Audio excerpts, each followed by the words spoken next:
Welcome to The Real with Joseph Labman. I am Joseph Labman. Thank you for tuning in this episode of The Real, taking time out of your day to come watch this episode. I really appreciate that. If you haven't subscribed already, please subscribe for me. I'd really appreciate that as well. That's the best way you can support this channel and help me grow my content and grow this channel to where I'd like it to be.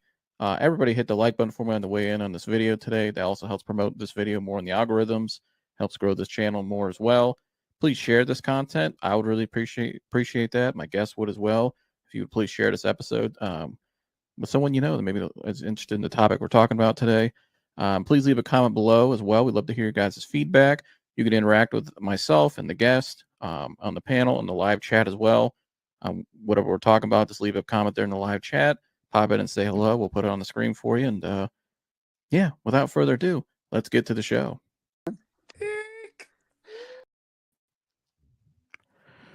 Welcome back to The Real with Joseph Labman. I am Joseph Labman, my lovely co-host Mike Antonese. Mike, how are we doing on this cold Wednesday night?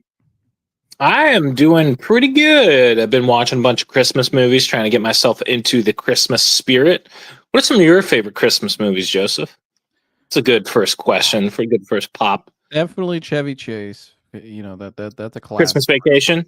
Christmas Vacation, right off the bat. That's a good one. You know, that's a classic. That one, Home Alone's good. I mean, there's always the basic ones. Elf's funny. I like Elf. If I had to pick one, it would be Tim Allen's The Santa Claus. Okay. It's my go-to. What's your go-to? That and White Christmas. Ye old one. Yeah, that's a good one too.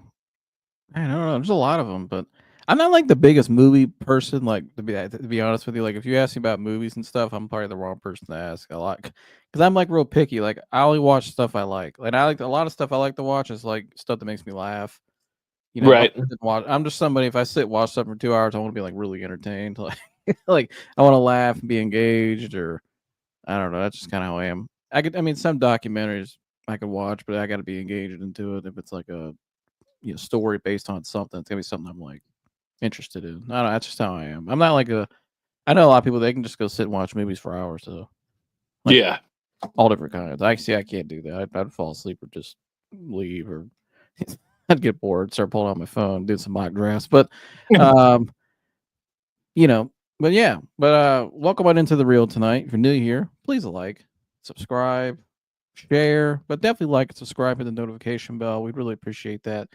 We've had some big news on The Real this week, Mike, over at The Real Media, and Mike's got his own show coming now. He kind of announced it on Sunday when he was calling the game, which he did a fabulous job doing. But if you haven't seen it already, here's The Professional Fan.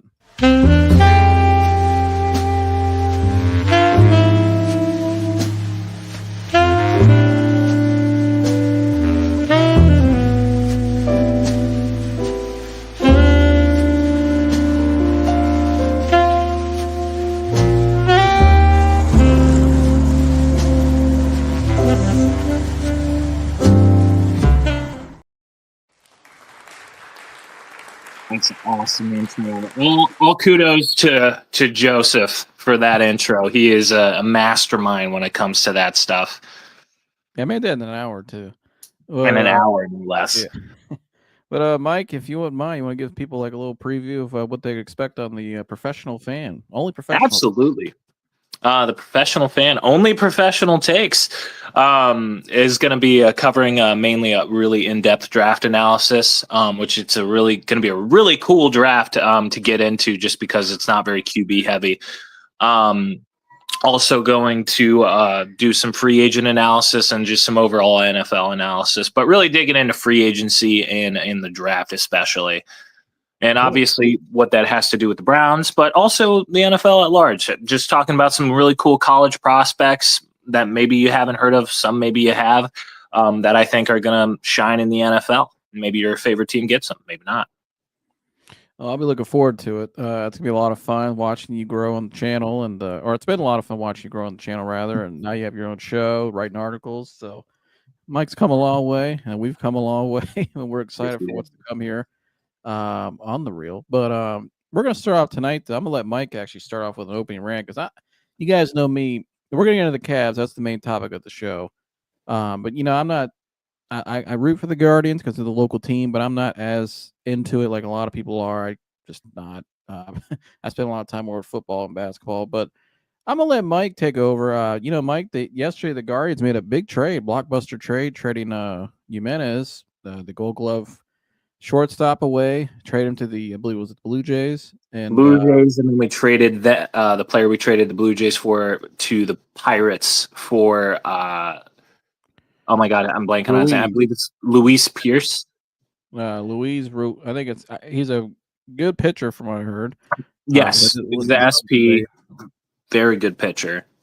Yeah, I think it's Luis Ruiz or something like that. Oh, Luis Ruiz. Why did I think Pierce? Something like that. I don't know. I'll double check it. But Mike, I'm curious what your thoughts are. That's been a hot topic today around Cleveland, probably the biggest one in Cleveland sports today. It was a shocker to a lot of people, even myself, who's not as into it, but I was a shocker to me even. Your thoughts on the trade? Yeah, first and foremost, I know in the MLB world, it's not the biggest news, but for us Cleveland fans, it is. So I'm going to say the big news first. If you've been living under a rock, Juan Soto signed with the New York Mets for 15 years, $715 million. Oh, so much money. MLB contracts are wild. I'll just never. By the way, it's Luis Ruiz. Luis Ruiz, that's right. I don't know why I thought it was Pierce. A lot of trades going on. But, Juan Soto signed with the Mets, made all of the Yankees fans angry. Makes me happy. Congratulations, Spider Mitchell. I know you guys got your boy, Donovan Mitchell. He's a legend in Cleveland already, and he's a Mets fan. He's been all over X just tweeting, all the welcoming tweets. So congrats to Donovan Mitchell for your squad getting one of the best in the business. But in Cleveland, we traded a two-time Platinum Glove second baseman for two prospects that we sent to the Pirates in exchange for another pitcher. Now, earlier in the offseason, you might have seen that we also managed to retain Shane Bieber, shockingly so. It's a one-year deal. I think really he wants to see if they can do it, win it all this next season. It's a one-year deal. He had multiple contract offers, Shane Bieber did, elsewhere, but decided to stay in Cleveland on a one-year deal to see if they can win. And what this recent Jimenez trade looks like to me is they're really just trying to outpitch people, man. That bullpen got a little bit exposed in the postseason, but mostly because our hitters weren't doing their job. And with Jimenez gone, the only thing that's telling me is they either think Manzardo is super the guy to start immediately, or that Trevor Bazara, our first overall selection, is going to be ready way quicker than everybody thought. And if that's the case, great, get him out there. He's going to be a star. He's just he can hit the ball.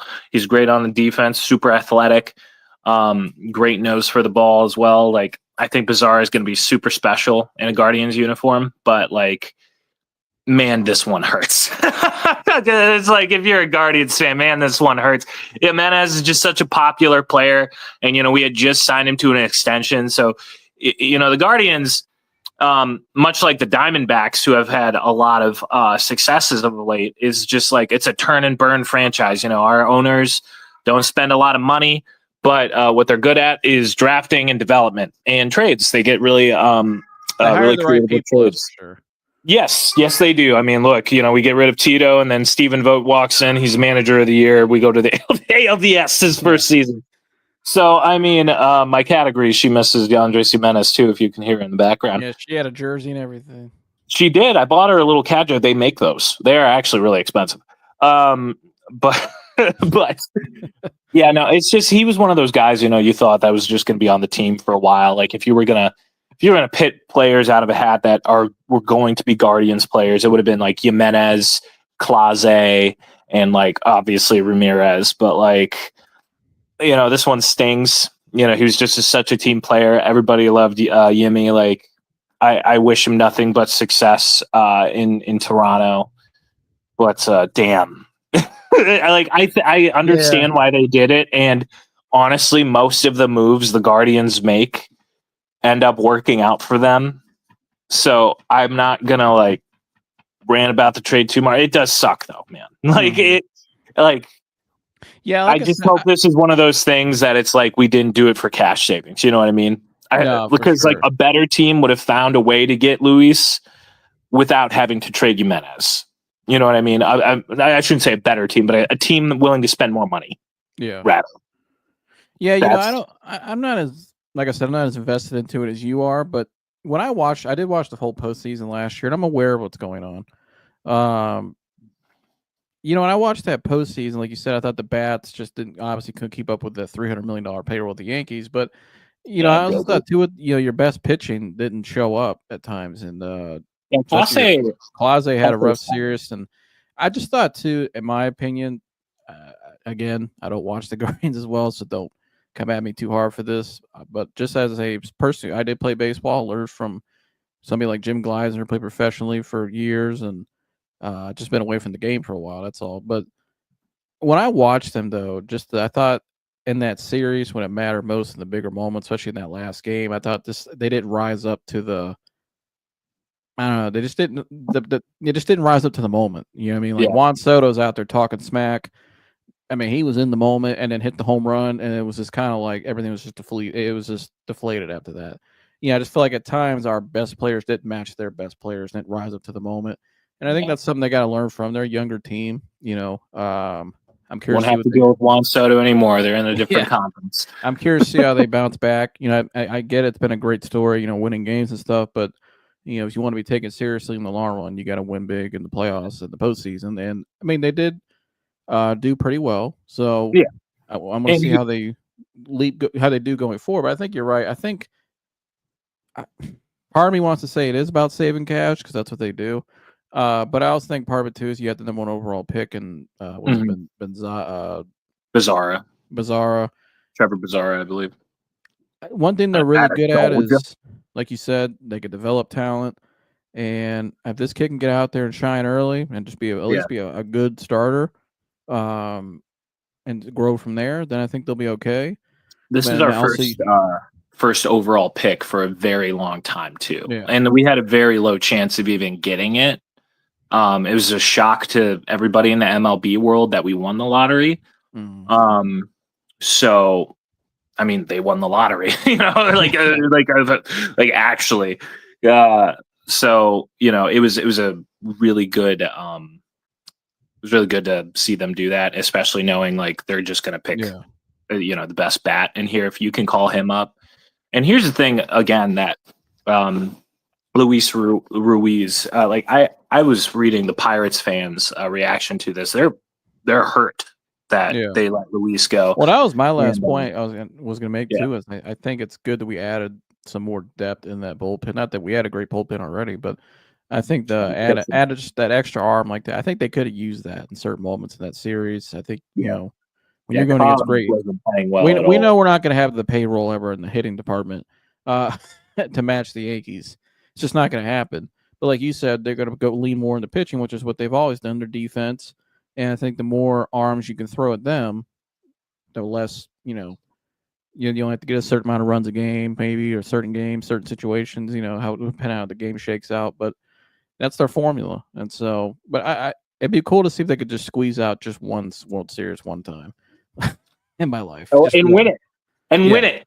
Because, man, if they had a little more money on that payroll, my gosh, they probably have 2 World Series by now. You're telling me, bro. I don't. Now 2016, I think. 2016, I think. I truly believe if that game didn't get rain delayed, that game 7, I think we would have won that. I think that we had all the momentum. That and if we didn't throw out Corey Kluber, every goddamn game. Yeah, but I just thought, man, that our pitching was bad that year. That's the one problem with the Guardians. They overcorrect. They see what happened in 2016 and was like, oh my God, we don't have enough pitching. And now it's like, hey, you guys have the best bullpen in the MLB. Maybe chill out a little bit on the pitchers. And they're like, add another good young pitcher. Another one. The one thing I loved about trade the Platinum Glove away. The one thing I loved about that 16 team, though, was Miller time. Man, Miller, he was a dog. Yeah. he rose to the occasion. He was a dog. great. He was a competitor. That's what I like. We need more of that. I think more of those kind of guys to kind I of. miss Frankie. You need a little edge when you're going against New York because you're going against other guys. So I miss Frankie so much. yeah, but well, that's one of the rare occasions we talk about. Now the you made Guardians. me sad. Yeah, now you made me sad. I had to think I about. had Frankie. a Lindor jersey, man. I was everybody did, man. We miss you, Frankie. We hope you're doing well in the Frankie Mets too. I met him one time. He was a very nice man. I met him on the side on the dugout. I was on the field. I met him in the dugout when he was down in AA at the I think they were the Arrows still back then, or no, they were Rubber Ducks already. And he walked up to me and started, "Hey, what's up, man?" Shook my hand. He was one of the nicest guys ever. I had no idea who I was talking to for a minute. And then when he goes, "All right," I was all right. Have a good game, bro. He goes in the dugout, get ready for the game. My guy standing next to me was like, he's like, "Do you have any idea who you just talked to?" I'm like, "No." He's like, "That's one of the biggest effing prospects in all of baseball. It's Francisco Lindor." I'm like, holy shit. Yeah, he was freaking out. Because he's like real into it. And I had no idea. And then years later, I'm like, "Oh, he's a superstar." So yeah, one of the best in baseball. But the other team though, Mike, on around the corner, literally in the same block across the street, the Cleveland Cavaliers. We haven't talked a lot of Cavs this year, Mike. But now's the time. They're on a break this week. The Browns are depressing, so why not a better time to talk about the Cavs? So they're on a break till Friday, I believe. I'm pulling up their schedule here on my phone. They're not in the cup, but who really care? I don't really care about the cup personally. I care about the one at the end of the year called the. I know they wanted the free trip to Vegas, but here it is what it is. Yeah, screw it. So the Cavs sit at 21-4. They come back Friday night at home against the Wizards. Oh no, not with the Wizards. Yeah, and then next week they'll play at Brooklyn, and then they'll play the Bucks next week. That'll be a good one. And they'll play Philly, who was supposed to be a good team, but they're an absolute dumpster fire this year. So, and then the rest of the month they got the Jazz at Denver. Doc Rivers cannot catch a damn break. Yeah, at the end of the month they got the West Coast trip. They got at Denver, at Warriors. Is Doc Rivers on Milwaukee? Yeah. Oh, okay. I forgot they fired him. Yeah, he's in Milwaukee. But the Cavs, though, Mike. I'll start with this with the main question. Do you think after watching the Cavs through 25 games, so we're a quarter through, we called a game that one night. That was a lot of fun. We're gonna do more of those. Do you think they're legit? Can they legitimately win the NBA championship this year? Can they beat the Celtics? Absolutely. And anybody in the national media who's telling you different is just playing for the major markets. And that's the biggest problem that I have with the NBA national media and how it's covered. It's because with the NFL, they do it a little bit, but it's far less just because every NFL franchise is super wealthy, right? Mm-hmm. The NBA is always going to be skewed towards LA, always going to be skewed towards New York, even though the Knicks have done nothing except make it to the semifinals. Like the year before or something. The Cavs and the Lakers are. You want to talk about a bad franchise right now? Talk about the Lakers. Yeah, I do. Connect is nice though. Connect is nice. Connect 4 is nice, but the other stuff going on in the organization, not so nice. Yeah, kind of a mess. But go ahead. The Cavs have all the pieces that you could possibly want to compete for an NBA championship. They have a superstar. They have 2 really good bigs, one of which can is a walking double-double in Jared Allen, the other of which can go get a bucket if he needs to in Evan Mobley, also one of the best defensive players in the NBA in Evan Mobley. You have an all-star guard in Darius Garland who looks like himself again, who's an excellent floor general. And then, generally they've been running Isaac Okoro out there. Or Dean Wade, usually like that move, that small forward position is always kind of in flux. But, you have Max Strus coming back on Friday, and you expect him to take that again. And Max Strus had a hell of a point diff when he was on the floor. And with this new catch and shoot offense that we have, Max Strus should work perfectly in that. Oh, and let's not forget the bench. Who do you have coming off the bench? Ty Jerome, who is, I think, still 3rd in the NBA in 3-point percentage. 47%. In all of the NBA. You have Karis LeVert. I got it right. I'm actually looking at that. Karis LeVert is number 1 with 48% from 3.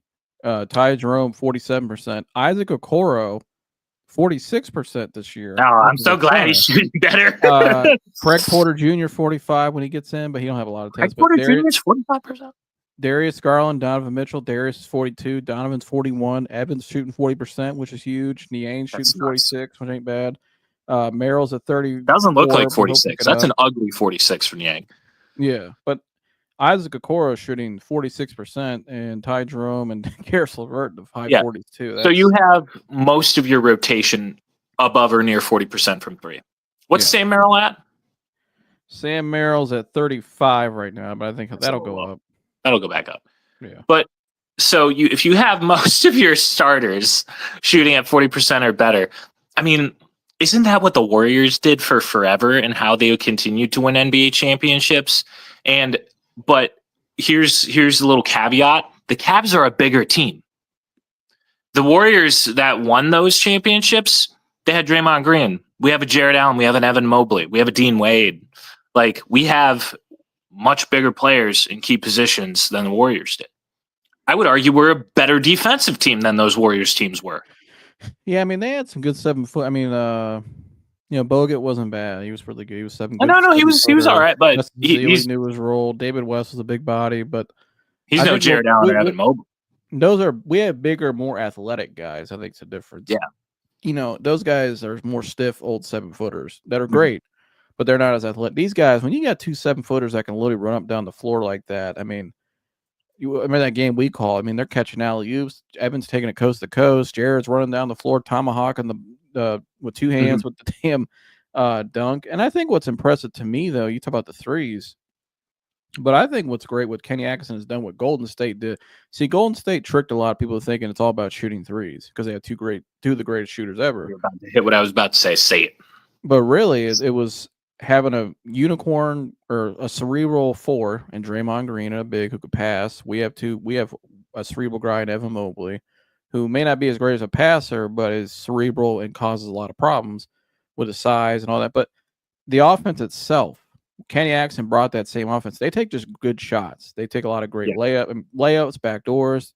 It's okay to take 2-point shots. I mean, I hear all these coaches nowadays. I heard who did I hear recently? Somebody was going off about these guys recently. It was BJ Armstrong, who played back in the 90s with Jordan with the Bulls, was an executive, an agent, and I believe he was an executive. But anyways, he said when he was in the organizations, these guys would tell him 2-point shots are bad shots. And he's like, why? He's like, I saw the GOAT, number 2-3, right there, right the jersey behind me, 2-3. He's the GOAT, but he made a living off of fadeaways and playing smart basketball. Like a bucket's a bucket at the end of the day. They got to match it the other. It's about playing both ways, and that's what the Cavs do. They're a two-way team. They play well on both sides of the floor, but they're balanced. They take good shots. And I said, because you look at this, LeVert's, he's shooting 48%, but he's shooting 53% from the field. Ty Jerome's shooting 55%. Okoro's shooting 47%. Garland's shooting 48%, so damn near 50%. Mitchell's shooting 45%, and I think that'll go up. He takes a lot of shots. Mobley's shooting 55%. Jared Allen's shooting 68% from the field. I mean, that's still a good percentage in the NBA. Yeah, I mean, you have so many guys shooting 50-40, and some guys shoot 50-40-90, like Ty Jerome, Garland, almost Garland. But still, I mean, that's impressive to have that many guys shooting 50-40. That means you have an efficient offense, and you can just watch with your eyes. They take good shots. They play the right way. They have their same style of ball every night. And Kenny Atkinson just took what basketball really is supposed to be played. Yeah. And he's just all these guys and these other teams that try to outsmart everybody, and all these franchises that have gone maybe full analytics or, like that's their philosophy for everything. Not that, everybody uses analytics, but that can't be your game planning. No. He's just outsmarting everybody. That's all he's doing. They're just playing basketball the right way. And it's crazy what having a coach like that coming in here, what he can do in 1 year. Because remember last year, we heard people in the meeting, you and I would bitch at him, that would say, oh, Evan Mobley's not going to be that guy. He's really not the unicorn. I'm like, hey, man, you watch that tape. This guy single-handedly won that game 5 against the Magic. When he got on Banchero in the last 2 minutes of that game, he won that game. The game winning and ball. I think people, the dude is a unicorn, and you're seeing it now this year because he's being utilized properly. Right. And here's the thing. NBA players come into the pros way earlier than any other sport, I would argue.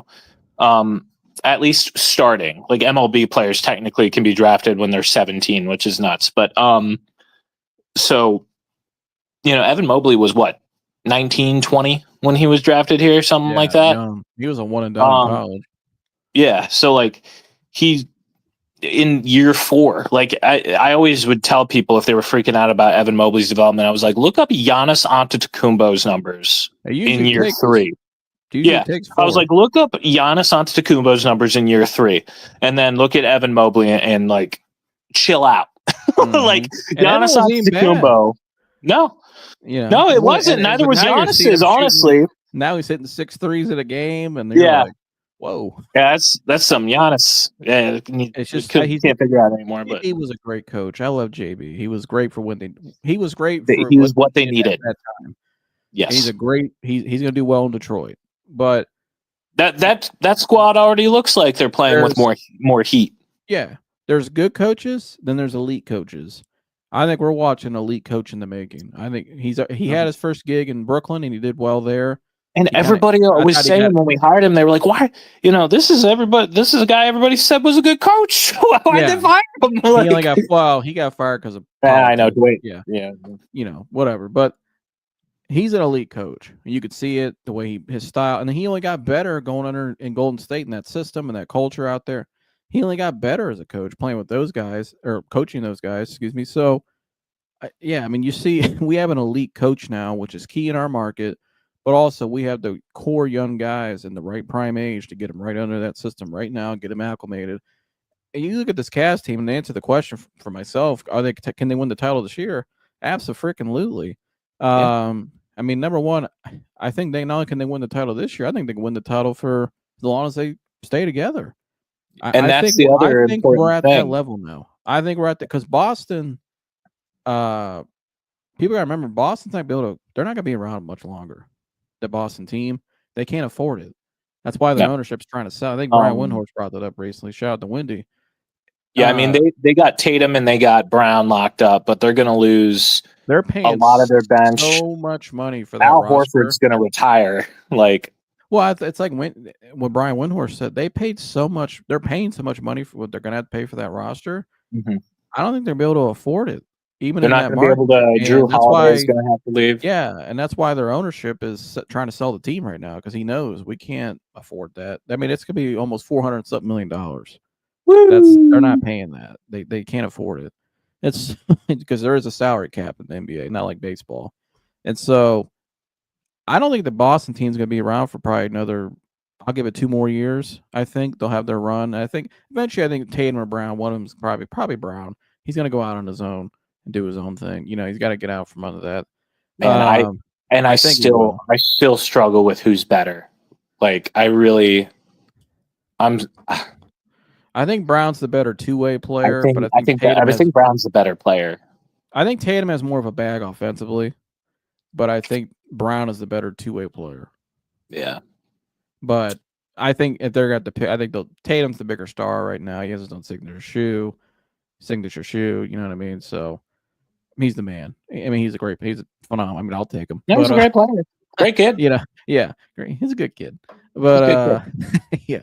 But no, I think they can win the title. Here, it's so hard to go back to back. Remember coming out of 2023, the Nuggets won. Everybody was like, man, who's going to stop Jokic? Who's going to figure out this Jokic offense? He looks so unstoppable. Oklahoma City. Right. And then they come out the next year and they fall. It's so hard to go back to back.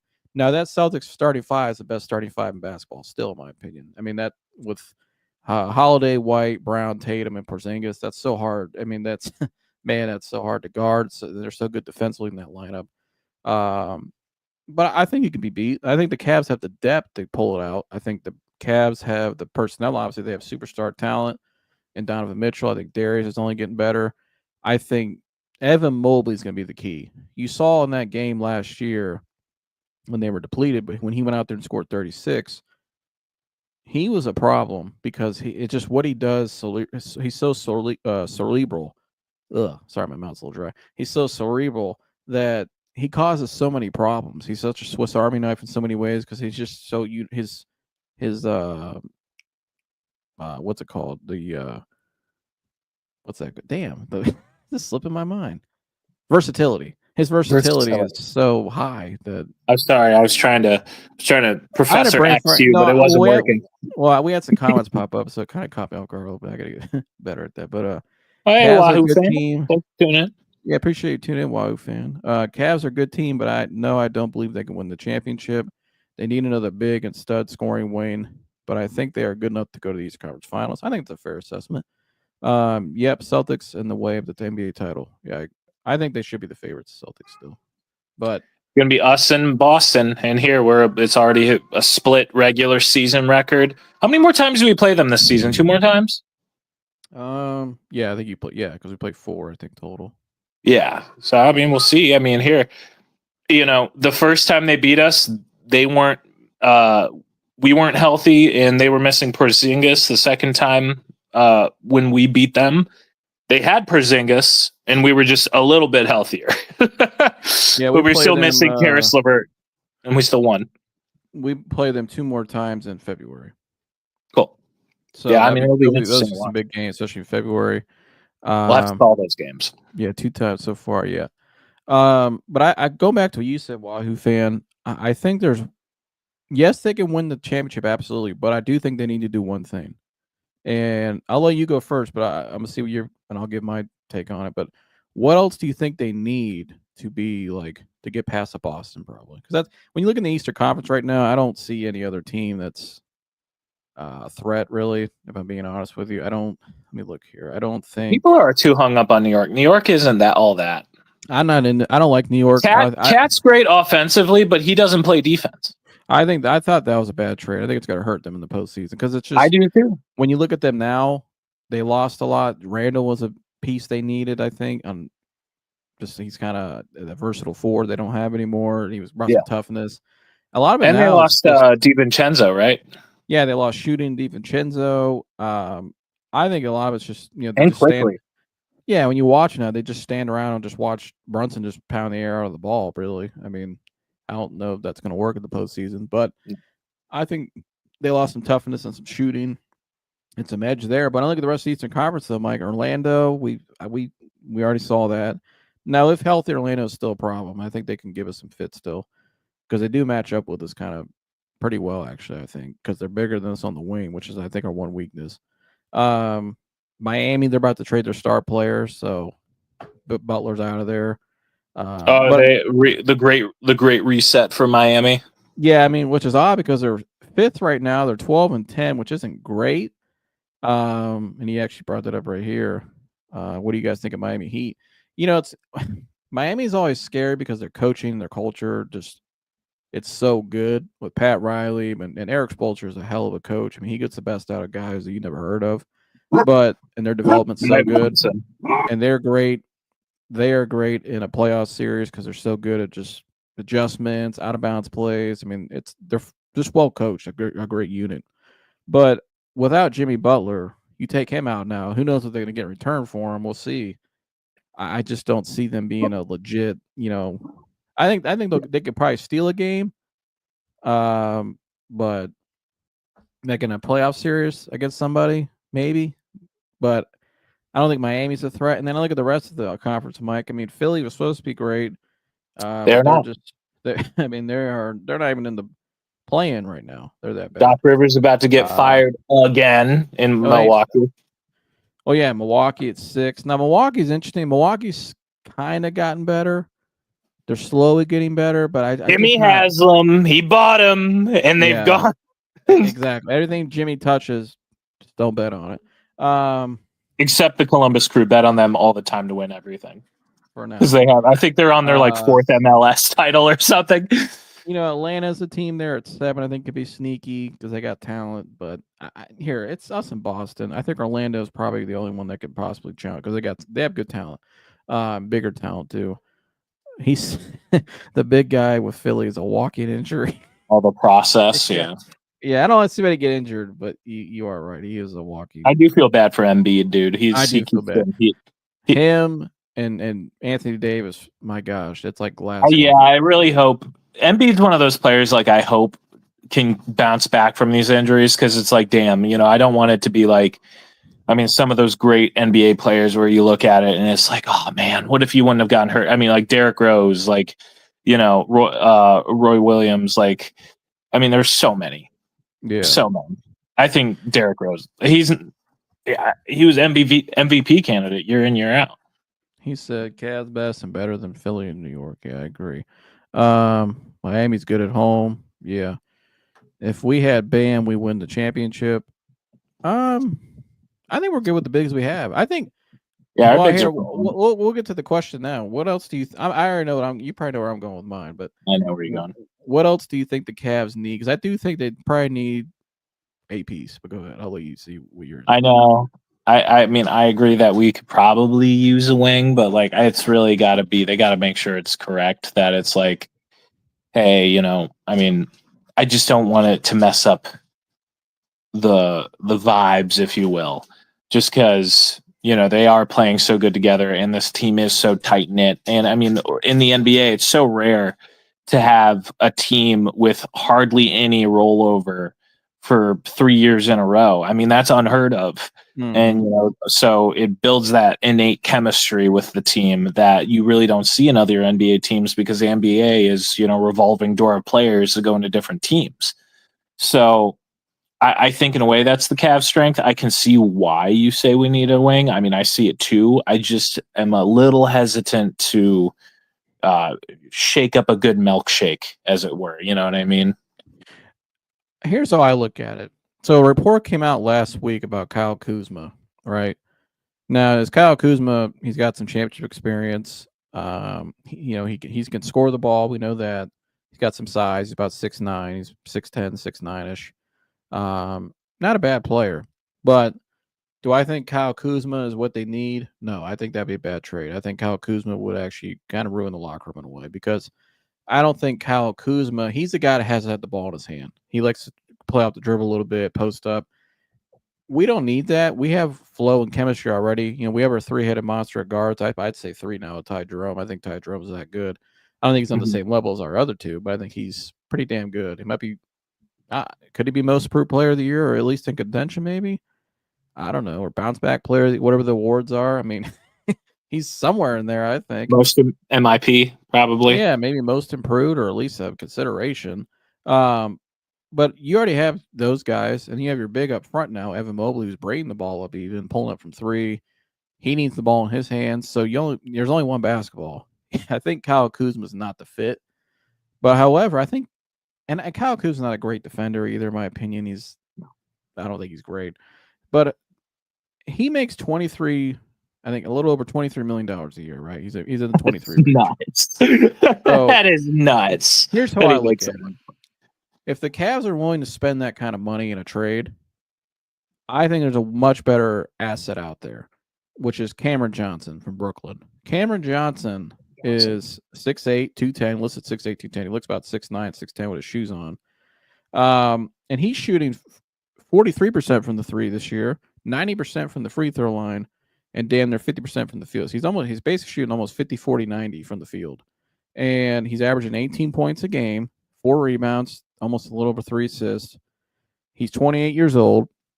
Brooklyn right now, they're still in the rebuild, but in the rebuild mode.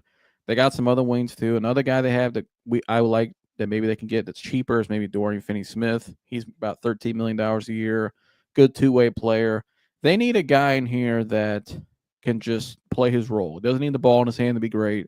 I think when you watch Cam Johnson, he can use his handle a little bit and create, but he's really good at cutting. He's really good at playing off the ball. Comes from UNC, that style with his great all-time coach who's escaped my mind right now. Legendary college coach. Comes from a great program in college.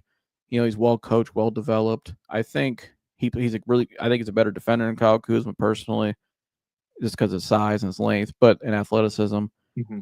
It also has to do with my my golden rule in basketball: never trade for anyone on Washington. Yeah. Never Yeah. trade for a Wizards player. It should be in. And I don't It think should be in every single.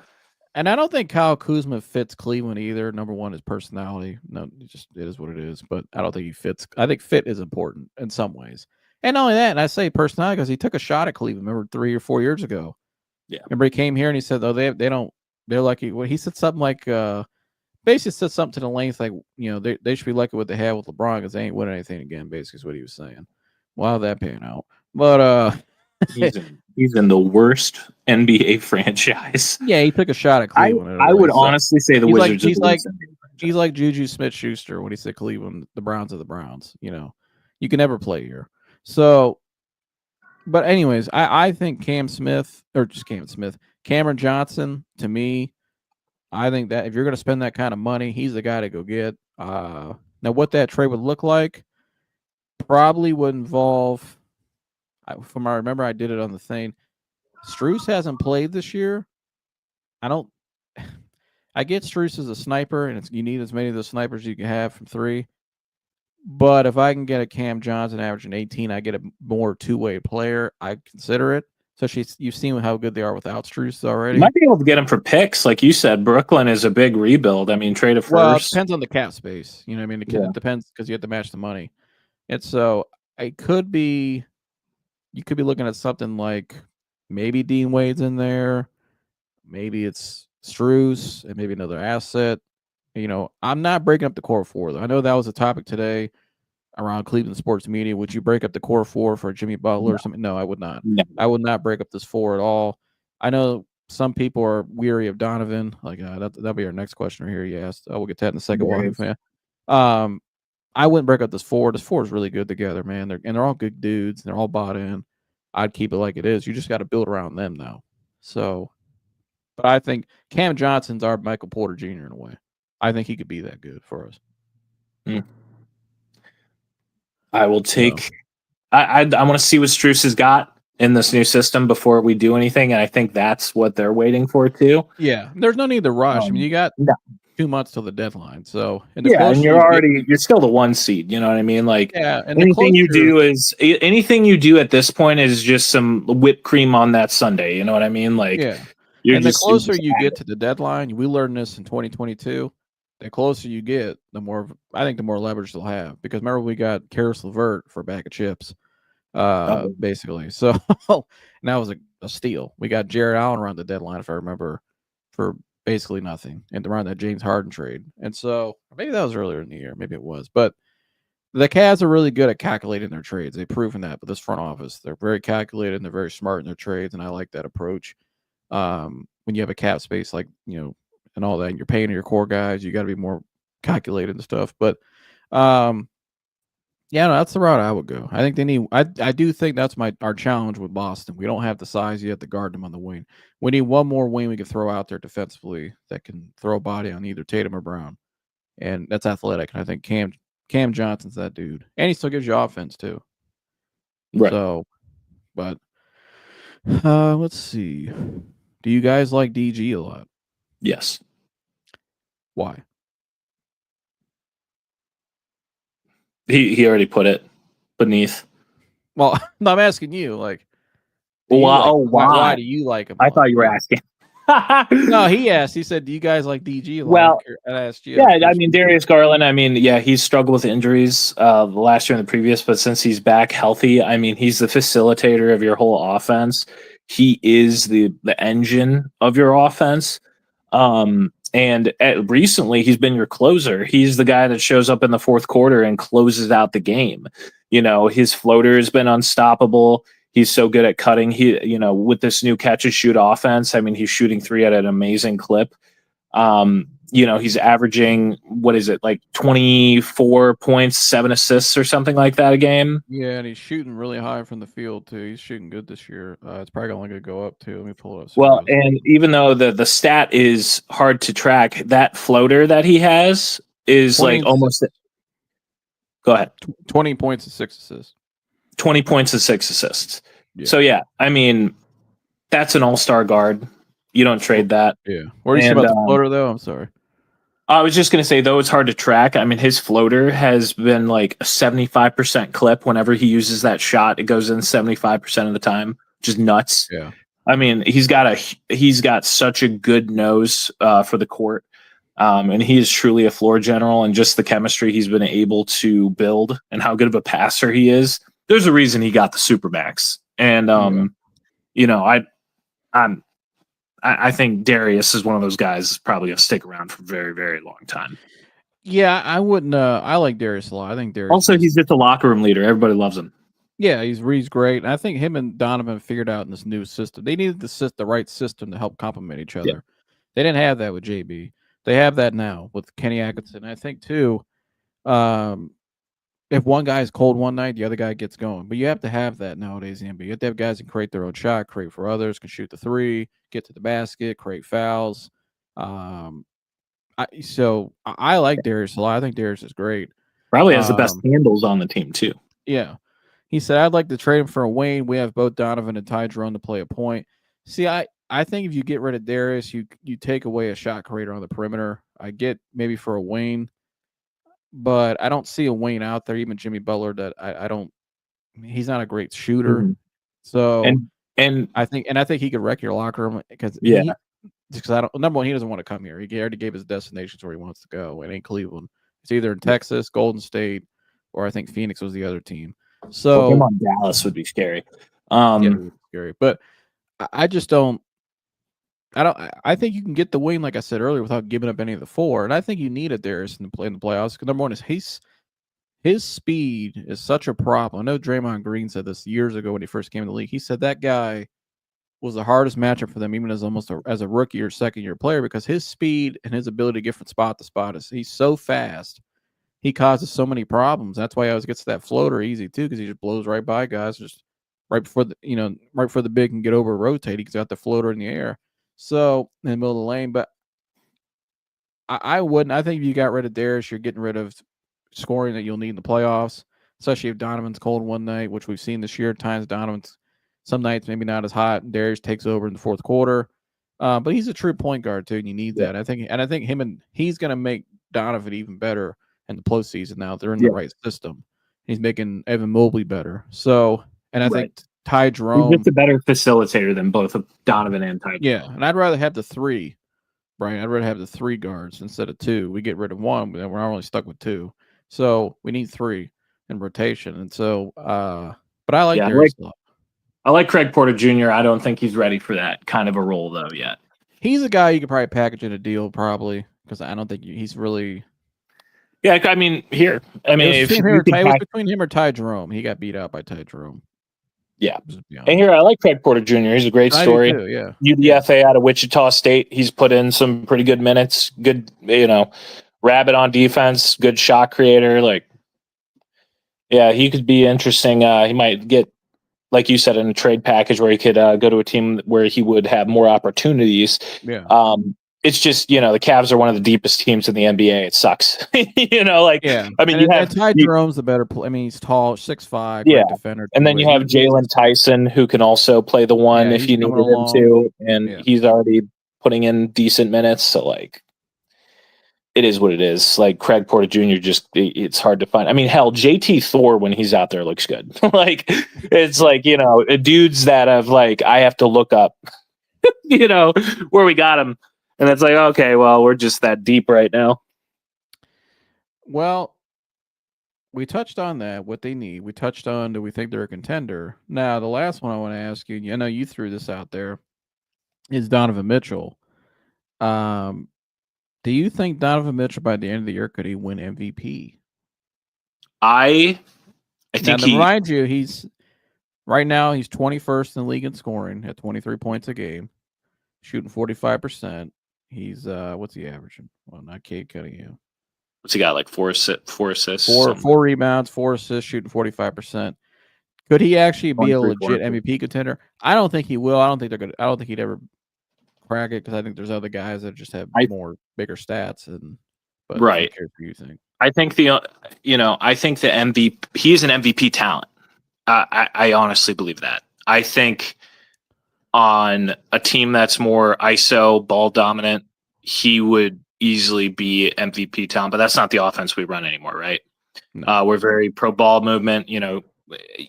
Many times during many different games, you'll have 7-8 different Cavaliers in double digits. That's just what we do now. So, like, I don't think he'll win the regular season MVP.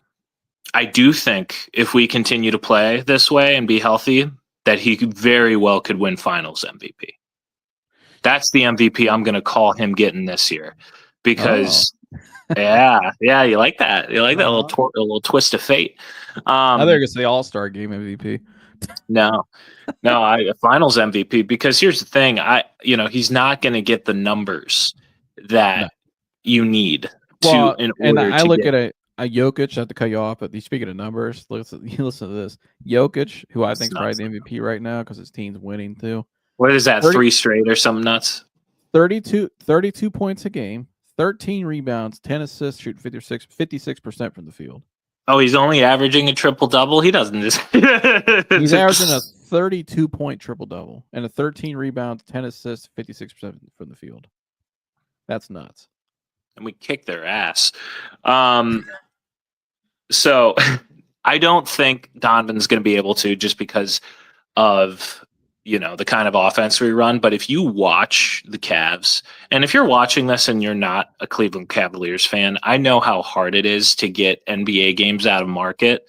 And I would never, ever recommend you use illegal piracy or streaming sites. I don't sponsor this. Go ahead. I do not sponsor this as well. I would never recommend it. That's what I'm saying. I'm just saying, people that visit these illicit websites can access any NBA game for free, no matter where you live. It's wild, and you shouldn't do it at all, ever. We do not sponsor this at The Real.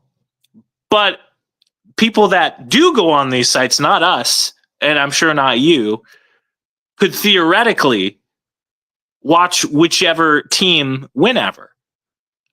So this is kind of like a mid-show PSA. Don't do that. Because if you do, you might be able to watch whoever for free. And that's not fair to the NBA. So don't do that. Don't. However, watch the Cavs. The Cavs, just a side note, Cavs, whichever streaming service, Bally Sports, what have you use to watch the Cavaliers, I recommend you watch it, because if they're on now, I'll clean it up for you. If the Cavs are on national TV, you better be tuning in and watching. How about that? Legally. I feel like I was slick about that, Joseph. I don't think you can. I don't think they. I don't want to get anybody in trouble. I don't do that, but no, I don't do it either. Yeah. Sure. But sure. Sure. Yeah, sure. But no, I don't think he'll get it. Here's a better question though. Finals MVP. Here's a better question though. I hope. Finals MVP. Here's a better one. Who's going to the All-Star game out of the 4? That's a good question. Because that's tough. I mean, that is tough. You could make an argument all 4. You could make an argument for all 4 to go. I mean, remember that year the Hawks, all their players got in with Jeff Teague, Kyle Korver, and who was Al Horford, and somebody else they had. I can't remember. Al Korver was on fire that year, though. He was. But he ain't better than our two. I don't think he's better than Evan Mobley or Jared. No. I mean, I don't think they'll do that again. If anything, it would be Darius Donovan. I'd love to see Evan get in, but Jared Allen's numbers are better. He's averaging a double-double. I don't know. See, Evan's scoring's going up, though. And he's what is he averaging right now? Like 18? 18, 9 rebounds. Only one shy of Allen. And he's averaging more assists. I mean, 2 more assists almost, or 1 or 2. Evan has more blocks, more steals. He is a better. I mean, Jared's a great defender, but I think Evan's a better defender because he can go out, switch out the perimeter too. The NBA is the NBA All-Star Game fan controlled as well? Fan vote? I think they still have the fan vote. Yeah. Okay. Well, vote for Evan Mobley to get it. I think they're going to give it to Donovan. Donovan's definitely going because he's a star. He's going. He's the name. I think they'll give us 2. I think we should get it. I think all 4 should go. To be honest, if I'm being honest with you, but I mean, I get Jared's. He's 13 points, 13 and 10, which is great. I think the backcourt and Evan. I think all 3 of them should go. I'm gonna say I think all 3 should go. I think Darius should go. 20 points, 6 assists. He should definitely go, in my opinion. Donovan's definitely going. Evan should be an all-star. Evan's the most important piece. Evan's what makes them. Evan is what's going to make them either go from being a team what they have been, which is second round and out, to title contender. There's a reason why we're saying title contender, not because of how well they're playing, because Atkinson with the coaching, the adjustment, and everything. It's Evan Mobley's making his leap now. His confidence is getting high. He's in the right system. He's the X factor, which everybody knows, has been saying for years. Once he takes that leap, which we said was going to come with the right coach, man, they can beat anybody. I mean, he had 40 points against Charlotte. Because he is, if Evan Mobley stays on track from what he's doing this season, which he will, as long as he stays healthy, knock on wood, and he keeps growing, he's going to be a top 5, 10 player in the league one day. Sky's the limit for that kid, man. There's a reason why we locked him up to a long-term deal early. I watched this guy in a game this year. He's done a lot of crazy stuff. Pulling up from 3, coming up the court, pulling up literally, hitting 6-3. We know how good he is defensively. I watched this guy this year block a shot, take the ball, go coast to coast, cross somebody up, and then slam it with his left hand. Oh, I know. I love that sequence. I was losing it. And I looked at my dad, Jersey Schnooks, and I looked at each other. We were just like, what in the hell is that? Like, that's some KG 80 like superstar elite, like KG, except he can shoot a 3. Yeah, KG. That's like some like Barkley type stuff. Like guys that can go coast to coast like that, slamming with not the left hand. Mind you, he's right-handed. Slamming with the left, one-handed, crossing somebody up. That is, you can't teach that. When he hit 3 threes in a row against Charlotte, I was like, all right. I was like, this kid. He is. I was like, he's special, man. The only number 4 in Cleveland that matters. He's box office to me because I just love watching that kind of basketball. Guy that dominates both ends like that. He might not be the flashiest guy, but man, although his game's showing some flash, that's flashy. That is. He's got this like hook shot that he's been working on. That's like it's pretty flashy. Like he hits some like circus shots with it, and I'm like, oh, okay, that's different. When he goes though, when he makes a move around somebody and slams him, he's dunked with one hand a bunch of times already in his career, especially with his left. He loves dunk. He dunks really well with his left hand, which is hard. And he's starting to get foul calls finally. Yeah, and he as long as he keeps shooting well from free throw line, at least being 70-80% somewhere in there. Yeah, I think he's 70-something. He's not bad. He is. What is he right now? Let me see if I can pull it up here. Give me one. I think it's like 73. He is shooting. Damn, he's shooting 79.6%. Damn, they're 80%. That's pretty good. That's pretty good for a big man. I'll take that. Excuse me, sir. I didn't know that. I apologize. I wasn't familiar with your game. And he leads the team in free throw attempts more than Donovan, which that's impressive too. Donovan doesn't get foul calls. He should get more though. He probably don't get. He absolutely should. As much contact as he absorbs. Donovan, you know what's funny? Like Donovan's my height. Donovan's like 6'1", and bro's out there just muscling centers out of the paint. Yeah, I'm 6 foot. You're 6'1". Donovan's he's not. I don't want to say short to all the short kings out there because he's not. He's above average, but he's short for NBA terms. They got him listed at 6'3". That's not real. I promise you, that's not real. I got to see it in person. I haven't seen it in person. I got to see it in person, and I'll make a assessment. That's not real. Steph Curry is not 6'3". See, they list LeBron at 6'8", but LeBron in person is 6'10" with the shoes on. Yeah, no. But some people they inflate. Steph Curry, he's not 6'3". You think Trae Young's 6'3"? Trae Young listed at 6'3". Trae Young is not 6'3". Trae Young's like 5'8", dude. Like that, bro's out there looking like Muggsy Bogues. No, he ain't that small. He's probably about 6'2". We'll never see that, dude. We'll never see that again. I just want you to know. Muggsy Bogues was different. Yeah, not nowadays. Not in this era, I don't think. But I love that a picture of him in Manute Bowl on like the Washington team. It looks like it was photoshopped. Yeah, I was like, oh my god, that was real. But no, so I think Mobley, Garland, and Mitchell all should go. Personally, I agree. Love Jared Allen. That but one, I don't think he'll get in. But that's how I see it. You know what else? You know what else can we see though, Mike? What? We talked about your show earlier, the Professional Fan. Hey, if you're into sports betting, you're into fantasy sports, parlays, all that good stuff. I know, Mike, you like doing some of that here and there. Here and there. We got only when I feel like setting 20. Yeah, only when I feel like setting $20 on fire. Yeah. Well, you want to turn that $20 into bigger money, Mike? Tell me how. I'll tell you how. I got the solution for you right here.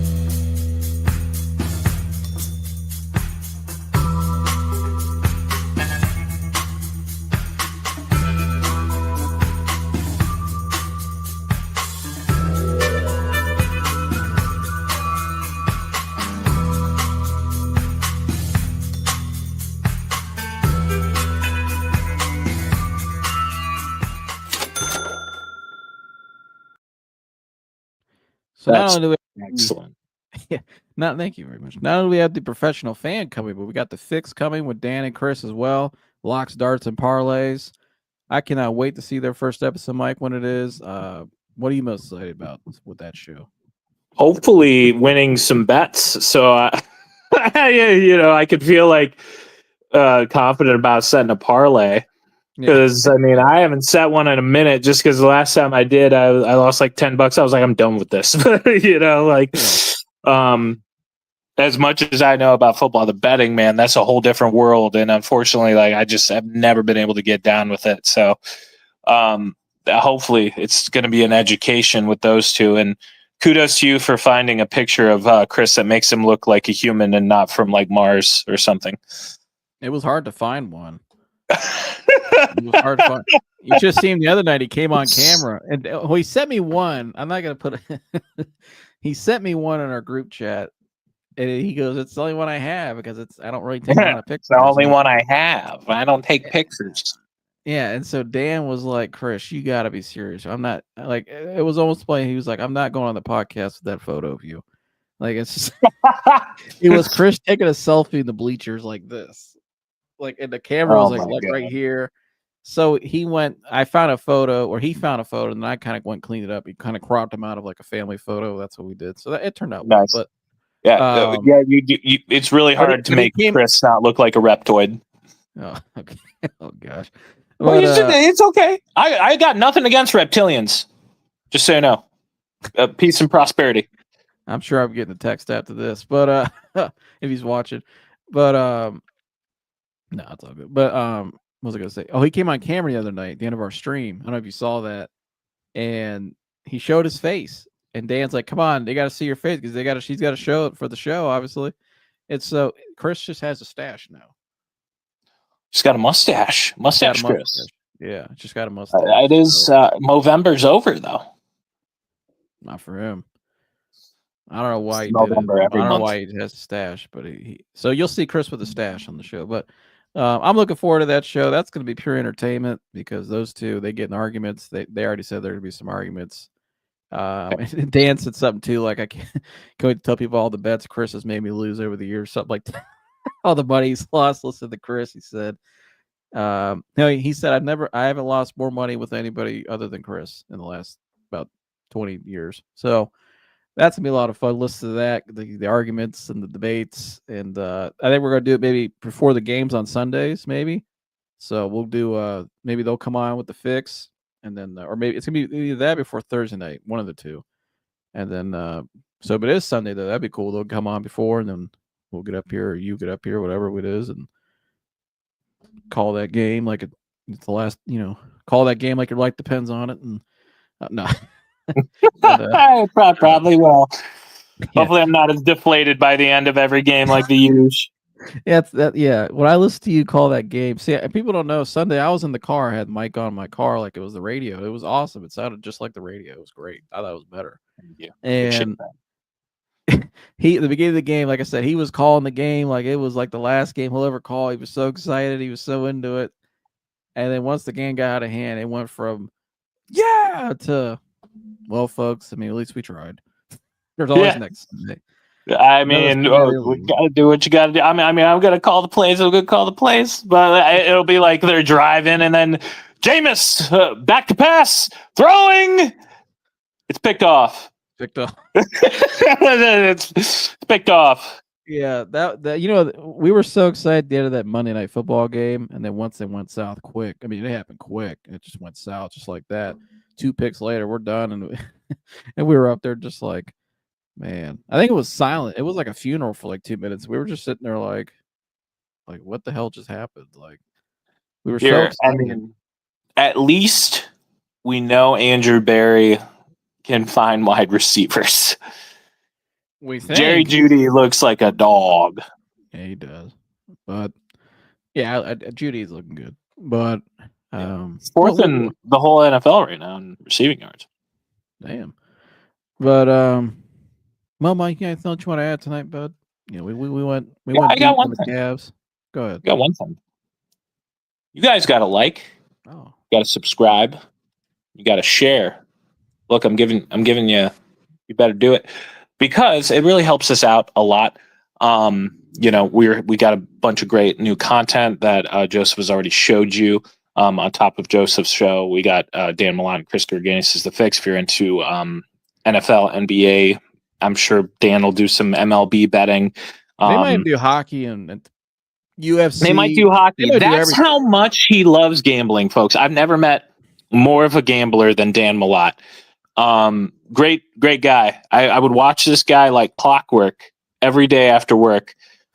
Go to the bar to check his Keno tickets, night in and night out. I don't know if your other states have Keno, but it's system.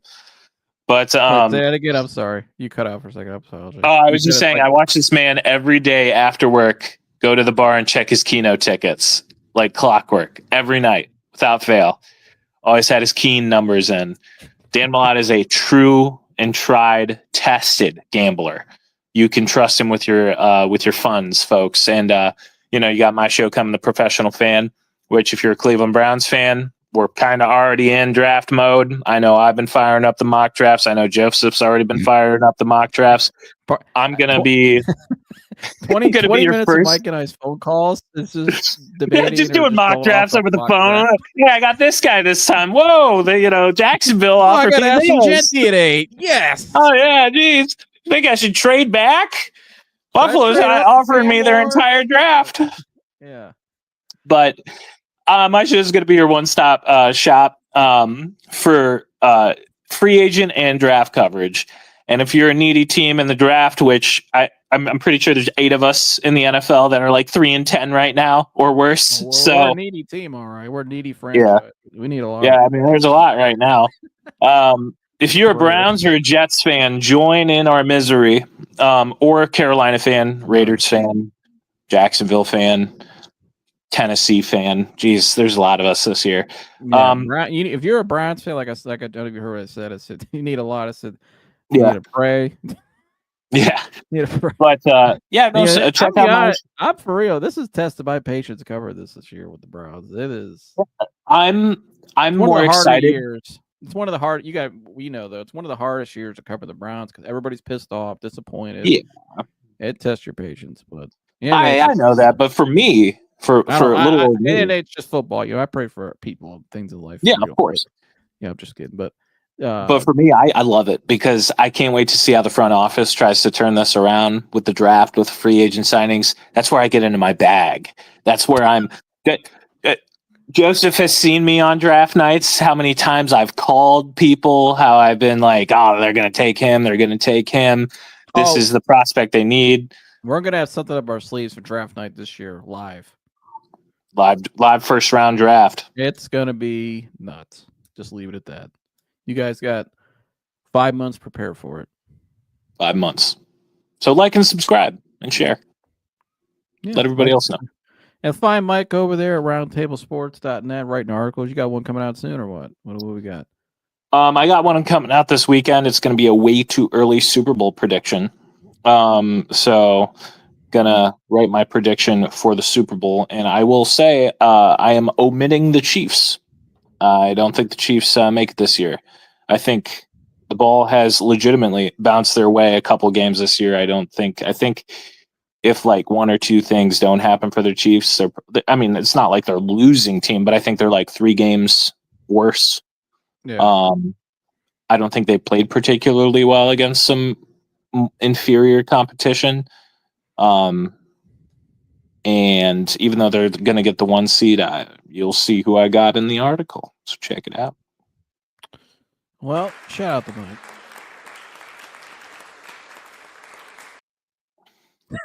But yeah, like he said, make sure you go check him out, like, subscribe, share all the good stuff, and stay tuned to The Real because we got some a lot of fires, Corey would say, coming down the hatch for you. Fires. So we'll see you guys in the next one. We're out of here. Later.